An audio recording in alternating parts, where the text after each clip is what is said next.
Welcome to Kenton's videos. Enjoy the video. You start by prioritizing the capture.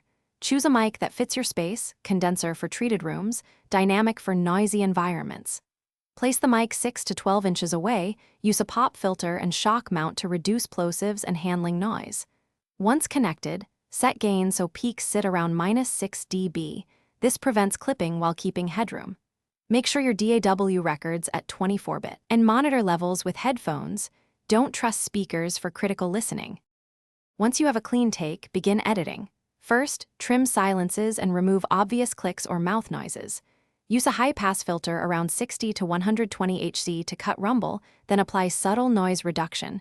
Reduce noise floor without smearing transients. Next, use subtractive EQ to remove boxiness and a de-esser for sibilance.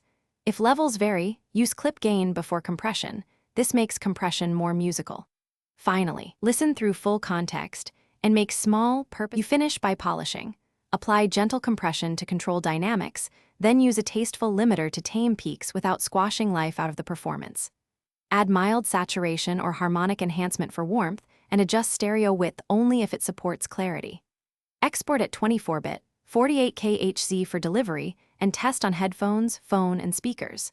If problems persist, such as noise or distortion, revisit source recordings first. Often re-recording with corrected gain or mic placement fixes issues faster than heavy.